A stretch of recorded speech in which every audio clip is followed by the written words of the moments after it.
मागच एवढी होती की आरटी काय, आरक्षण काय, सगळ्याच गोष्टी आपल्या मान्य झालेल्या आहेत. आणि त्या ठिकाणी त्याचं फक्त श्रेय हे लवचिक शक्ती सेनेला आणि आदरणीय विष्णू भाऊला जातं.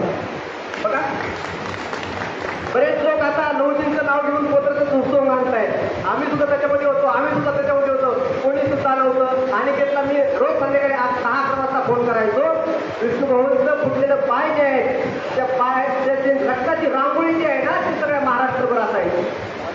आणि विठ्ठलाचे जे पाय आहेत विटेवरचे, त्या पायापेक्षा आम्हाला पवित्र पाय जर कोणाचे असतील तर विष्णू भाऊ कसलेले पाय आहे. कारण का त्यांनी महाराष्ट्रामध्ये सगळ्या रक्ताची रांगोळी काढलेली आहे आणि आम्हाला आरक्षण मिळवून दिलेलं आहे. एवढंच या ठिकाणी मी याच्या 2 सूचना करतोय. कारण का लवकरात लवकर त्या ठिकाणी सरकारला आपण भाग पाडावं आणि आम्हाला आरक्षण त्या ठिकाणी मिळवून द्यावं. ते आरक्षण हे 60%वर जास्तीतच असलं पाहिजे. आणि जाता जाता जेवण खूप छान केलेलं आहे.